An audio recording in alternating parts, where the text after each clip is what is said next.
परिसरामध्ये जवळपास 3600 किलोमीटरची जी रांग आहे तर तिथे हे अनधिकृत जाळं आहे केबलचं आणि याच जाळामुळे मोठ्या प्रमाणात लोकांना त्रास होऊ शकतो आगामी काळामध्ये। जसं की आता पावसाळा सुरू होईल काही दिवसांमध्ये आणि या पावसाळ्याच्या पार्श्वभूमीवर पुणे शहरातील हे सगळे जे अनधिकृत जाळं आहे केबलचं तर हे केबलचं जाळं काढण्यासाठी आता श्रीनाथ भिमाले यांनी पुढाकार घेतलेला पाहायला मिळतो आणि त्यांच्याकडून आज सुद्धा काही प्रमाणात या अनधिकृत असणाऱ्या केबल्स काढण्यात आलेल्या आहेत आणि आगामी काळामध्ये पुणे शहरात ज्या ज्या ठिकाणी अशा प्रकारचं केबलचं जाळं आहे तर ते काढण्यासाठी त्यांच्याकडून प्रयत्न केले जाणार असल्याचं त्यांनी सांगितलेलं आहे।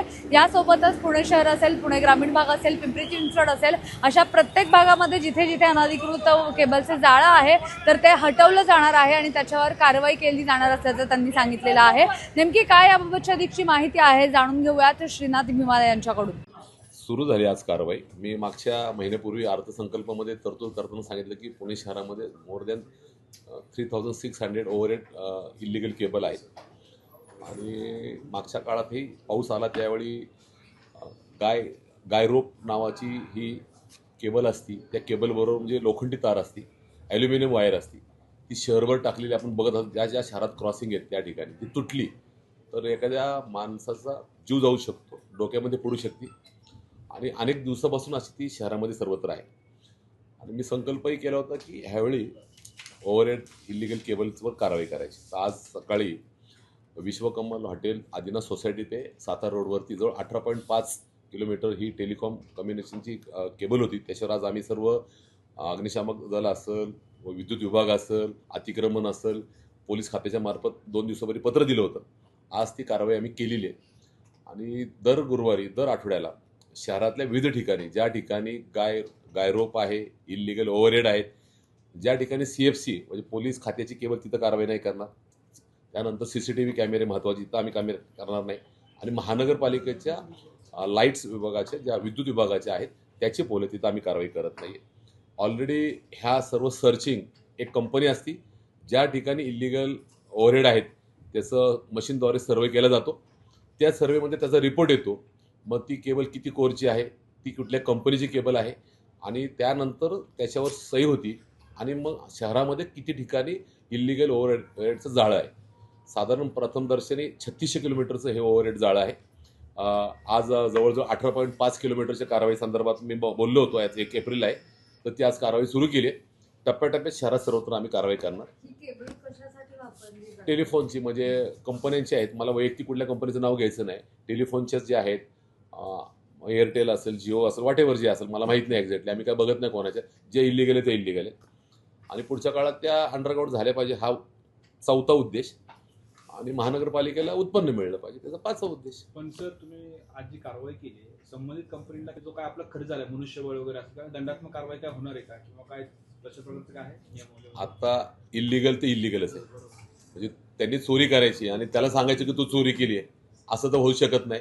त्यामुळं ऑलरेडी मागच्या काळात नोटीस दिलेल्याच आहेत।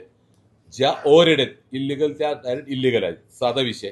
ज्या अंडरग्राऊंड येतात ज्यांनी महानगरपालिकेला चार्जेस भरलेत ते लिगल आहे, साधा विषय। त्यामुळं आणि त्यासाठी सुद्धा आम्ही आज राज्यामध्ये डिस्ट्रिक्ट कोर्टामध्ये कॅव्हेट केले आणि हायकोर्टात पण मी कॅव्हेट केले आणि मला वाटत नाही की इलिगल काम करून त्यांनी प्रशासनाला जाब विचारू नये, प्रशासनाने उलट कारवाई केली आहे, पुढच्या टप्प्यामध्ये त्यांच्यावर आम्ही गुन्हे दाखल करणार आहे।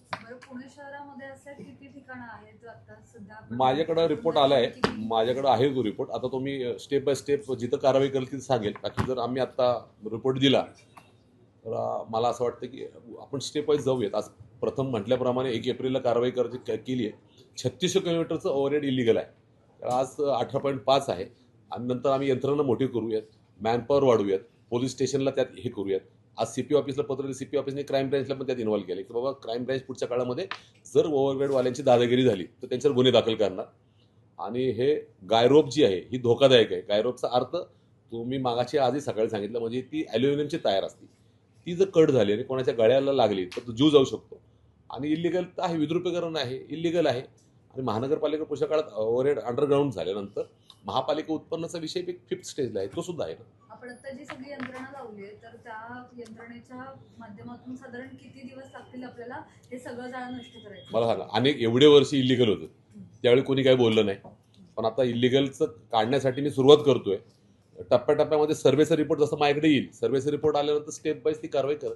मग पुढचा अजेंडाच आहे. मग आता दर रोज 10 होर्डिंगवर कारवाई ठरली आमचं. 10 होर्डिंगवर कारवाई केली पाहिजे, इलिगलवर कारवाई केली पाहिजे. जे फुटपाथ पदपथावर आहेत ते काढले पाहिजे. आणि इलिगल बांधकाम ह्या स्टेप वाईज स्टँडिंग कमिटी उद्या आहे. तुम्हाला उद्या स्टँडिंगची माहिती आज देत नाही मी, उद्या तुम्हाला देतो. तर मंगळवारच्या म्हणजे उद्याच्या स्टँडिंग कमिटी सुद्धा माहिती देणार आहे. इलिगलच्या विरुद्ध तर कारवाई आहेच, राहणारच आहे. सर, पालखी मुक्कामाच्या ठिकाणावरून जो काय वाद सुरू आहे